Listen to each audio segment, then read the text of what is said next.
नमस्कार। प्रस्तुत है आज का चिंतन। पाकिस्तान से लुटे हुए दो व्यक्ति फटे हाल थे। हाथ में पैसा न था। एक कहता, मेरा सर्वस्व लुट गया। मेरी आलीशान इमारतें थीं, बड़ा कारोबार था, अनेक नौकर चाकर थे, शहर में बड़ी प्रतिष्ठा थी। अब सब कुछ लुट गया। मेरा बुढ़ापा कैसे बीतेगा? मेरे बच्चों का क्या होगा? मेरी कोई सहायता करो। दूसरा कहता, मेरे मित्र, मेरे पास भी यह सब कुछ था।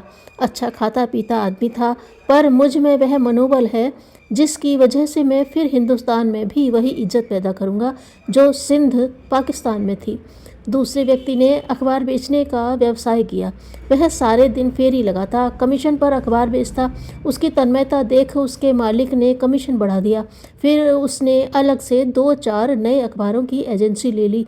पुस्तक बेचने का पेशा भी चालू कर लिया। किराए पर उपन्यास पढ़ने को देने लगा। जमीन जायदाद बेचने की दलाली भी शुरू कर दी। 15 साल बाद वह शहर का एक प्रतिष्ठित मालदार नागरिक गिना जाने लगा। मजबूत मनोबल के कारण हम बड़ी बड़ी हानि, मुसीबतें, संबंधियों की दुखद मृत्यु, नौकरी छूटना आदि बिना हानि के सहन कर लेते हैं।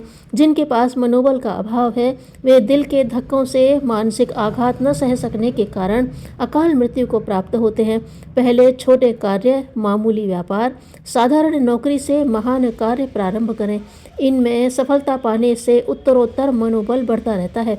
फिर उनसे बड़े कार्य हाथ में लेने चाहिए। सफल व्यक्तियों ने किसी विशेष दिशा में जो अद्भुत सफलता प्राप्त की होती है, उसका कारण उनकी रुचि, इच्छा, लगन एवं श्रमशीलता का सतेज होकर अभीष्ट मार्ग में संलग्न होना ही रहा है। मन की मजबूती, स्थिरता, संतुलन और अपनी शक्तियों के प्रति पूर्ण विश्वास अर्थात लक्ष्य प्राप्त करने के लिए निरंतर बढ़ते चलने की दृढ़ता का यदि समुचित रीति से विकास किया जाए तो अंत में अवश्य सफलता प्राप्त हो जाएगी। जीवन एक संग्राम है जिसमें विजय केवल उन्हीं को मिलती है जो दृढ़ और उन्नत मनोबल का कवच धारण किए रहते हैं और जो अपने निहित पराक्रम और पौरुष की उत्कृष्टता सिद्ध करते हैं। अविकसित मनोबल के कारण हमारी योजनाएं सफल नहीं होती। हमारा मन हारा रहता है तो शरीर भी हारता है और व्यक्ति भी पराजित होता है। जिंदगी में मुसीबतों को परास्त करने का आधार है व्यक्ति का मनोबल। मनुष्य में महत्वाकांक्षाएं उठे और वह उन्हें पूर्ण करने का प्रयत्न करे। पौरुष में आशा और उत्साह का संचार होता है। निराशा राक्षसी दूर भागती है। लक्ष्य में सफलता मिल जाती है तो नए काम हाथ में लेने और उन्हें पूर्ण करने की शुभ प्रवृत्ति जागती है।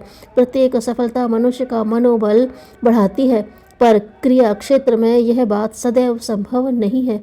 संघर्ष करते हुए सफलता के साथ असफलता भी मिलती है। आशा के साथ निराशा की भी उत्पत्ति हो सकती है। मनोबल की परीक्षा का यही समय होता है। इसलिए यह बहुत ज़रूरी बात है कि सफलता की आशा रखें, पर साथ ही असफलता के समय भी धैर्य रखें। किसी भी अवस्था में मनोबल क्षीण न हो तो रुका कदम रुका नहीं रहता। निराशा आशा में बदलती और हारीबाजी फिर से जीत में बदल जाती है।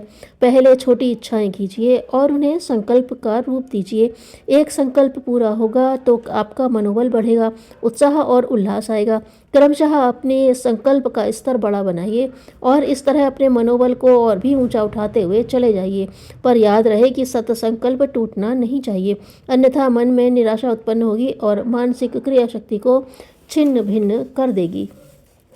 जीवन का एकमात्र उद्देश्य यह है कि हम जैसे हैं वैसे दिखें और जैसे बन सकते हैं वैसे बने।